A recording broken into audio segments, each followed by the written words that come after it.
3 दिन और बीते, सुशीला के जीने की अब कोई संभावना न रही। तीनों दिन मुंशी संजीवनलाल उसके पास बैठे उसको सांत्वना देते रहे। वह तनिक देर के लिए भी वहां से किसी काम के लिए चले जाते तो वह व्याकुल होने लगती और रो रो कर कहने लगती, मुझे छोड़कर कहीं चले गए। उनको नेत्रों के सम्मुख देखकर भी उसे संतोष न होता। रह रहकर उतावलेपन से उनका हाथ पकड़ लेती और निराश भाव से कहती, मुझे छोड़कर कहीं चले तो नहीं जाओगे। मुंशी जी यद्यपि बड़े दृढ़ चित्त मनुष्य थे, तथापि ऐसी बातें सुनकर आर्द्रनेत्र हो जाते। थोड़ी थोड़ी देर में सुशीला को मूर्छा सी आ जाती। फिर चौंकती तो इधर उधर बहुत चक्की सी देखने लगती। वे कहाँ गए, क्या छोड़कर चले गए। किसी किसी बार मूर्छा का इतना प्रकोप होता कि मुंशी जी बार बार कहते, मैं यही हूँ, घबराओ नहीं। पर उसे विश्वास न आता। उन्हीं की ओर ताकती और पूछती कि कहाँ है। यहाँ तो नहीं है, कहाँ चले गए। थोड़ी देर में जब चेत हो जाता तो चुप रह जाती और रोने लगती। तीनों दिन उसने विरजन, सुवामा, प्रताप एक की भी सुधि न की। वे सब के सब हर घड़ी उसी के पास खड़े रहते, पर ऐसा जान पड़ता था मानो वह मुशींजी के अतिरिक्त और किसी को पहचानती ही नहीं है। जब विरजन बेचैन हो जाती और गले में हाथ डालकर रोने लगती तो वह तनिक आंख खोल देती और पूछती, कौन है विरजन। बस और कुछ न पूछती। जैसे सूम के हृदय में मरते समय अपने गड़े हुए धन के सिवाय और किसी बात का ध्यान नहीं रहता, उसी प्रकार हिंदू स्त्री अंत समय में पति के अतिरिक्त और किसी का ध्यान नहीं कर सकती। कभी कभी सुशीला चौंक पड़ती और विस्मित होकर पूछती, अरे यह कौन खड़ा है, यह कौन भागा जा रहा है, उन्हें क्यों ले जाते हैं। ना मैं न जाने दूंगी, यह कहकर मुंशी जी के दोनों हाथ पकड़ लेती। एक पल में जब होश आ जाता तो लज्जित होकर कहती, मैं सपना देख रही थी, जैसे कोई तुम्हें लिए जा रहा था। देखो तुम्हें हमारी सौह है, कहीं जाना नहीं। न जाने कहाँ ले जाएगा, फिर तुम्हें कैसे देखूंगी। मुंशी जी का कलेजा मसोसने लगता। उसकी ओर करुणा भरी स्नेह दृष्टि डालकर बोलते, नहीं मैं न जाऊंगा, तुम्हें छोड़कर कहाँ जाऊंगा। सुवामा उसकी दशा देखती और रोती कि अब यह दीपक बुझना ही चाहता है। अवस्था ने उसकी लज्जा दूर कर दी थी। मुंशी जी के सम्मुख घंटों मुंह खुले खड़ी रहती। चौथे दिन सुशीला की दशा संभल गई। मुंशी जी को विश्वास हो गया, बस यह अंतिम समय है। दीपक बुझने के पहले भभक उठता है। प्रातःकाल जब मुंह धोकर वे घर में आए तो सुशीला ने संकेत द्वारा उन्हें अपने पास बुलाया और कहा, मुझे अपने हाथ से थोड़ा सा पानी पिला दो। आज वह सचेत थी। उसने विरजन, प्रताप, सुवामा सबको भली भांति पहचाना। वह विरजन को बड़ी देर तक छाती से लगाए रोती रही। जब पानी पी चुकी तो सुवामा से बोली, बहन तनिक हमको उठाकर बिठा दो, स्वामी जी के चरण छू लूं। फिर न जाने कब इन चरणों के दर्शन होंगे। सुवामा ने रोते हुए अपने हाथों से सहारा देकर उसे तनिक उठा दिया। प्रताप और विरजन सामने खड़े थे। सुशीला ने मुंशी जी से कहा, मेरे समीप आ जाओ।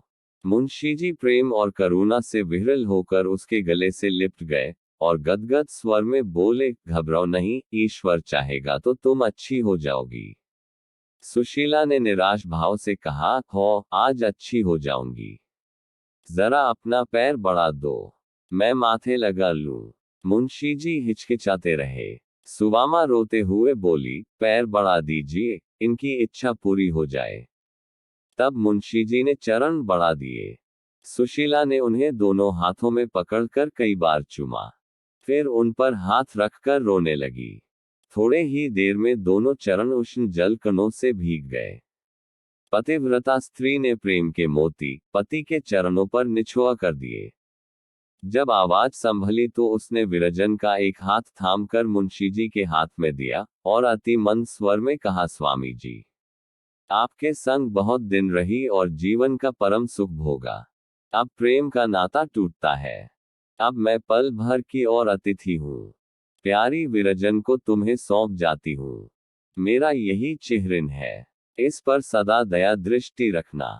मेरे भाग्य में प्यारी पुत्री का सुख देखना नहीं बदा था। इसे मैंने कभी कोई कटु वचन नहीं कहा, कभी कठोर दृष्टि से नहीं देखा। यह मेरे जीवन का फल है।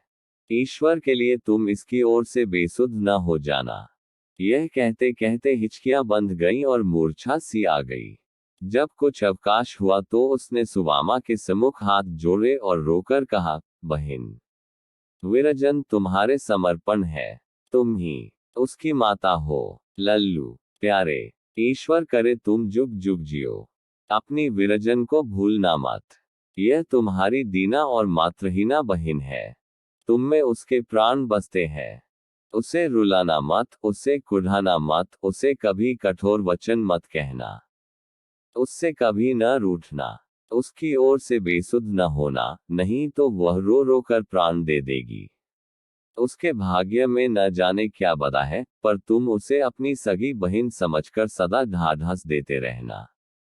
मैं थोड़ी देर में तुम लोगों को छोड़कर चली जाऊंगी, पर तुम्हें मेरी सोह उसकी ओर से मन मोटा न करना, तुम ही उसका बेड़ा पार लगाओगे। मेरे मन में बड़ी बड़ी अभिलाषाएं थी, मेरी लालसा थी कि तुम्हारा ब्याह करूंगी, तुम्हारे बच्चे को खिलाऊंगी, पर भाग्य में कुछ और ही बदा था।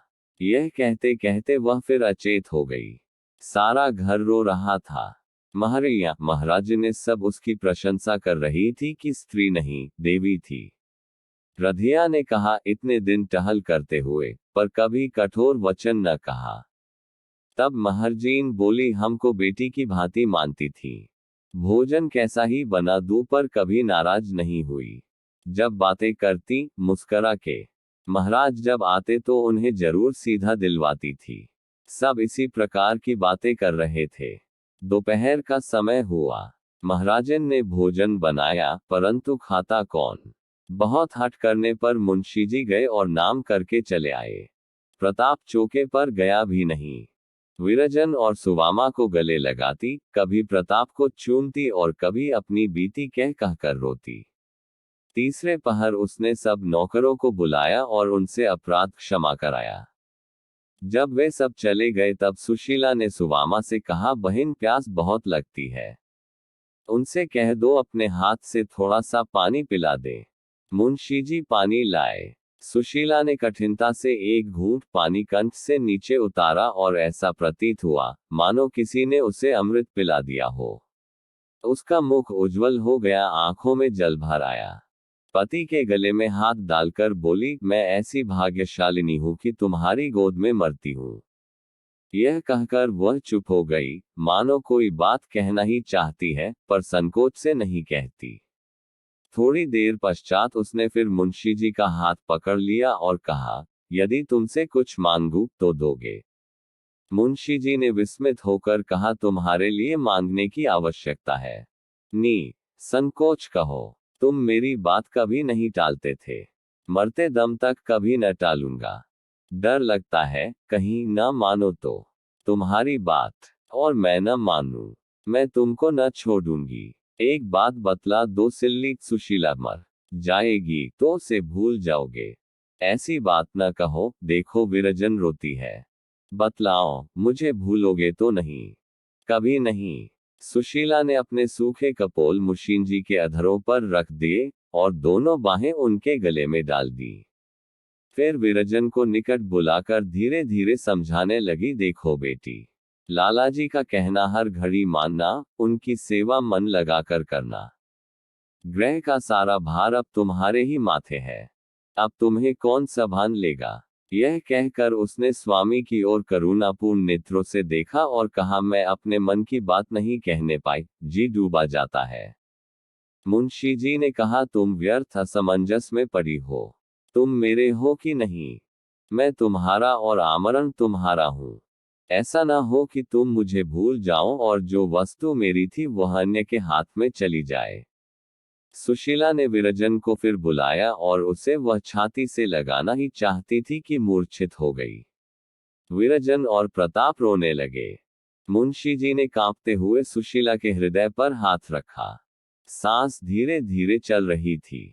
महाराजन को बुलाकर कहा, अब इन्हें भूमि पर लिटा दो। यह कहकर रोने लगे। महाराजन और सुवामा ने मिलकर सुशीला को पृथ्वी पर लिटा दिया। तपेदिक ने हड्डियां तक सुखा डाली थी। अंधेरा हो चला था। सारे गृह में शोकमय और भयावह सन्नाटा छाया हुआ था। रोने वाले रोते थे, पर कंठ बांध बांध कर। बातें होती थी, पर दबे स्वरों से। सुशीला भूमि पर पड़ी हुई थी।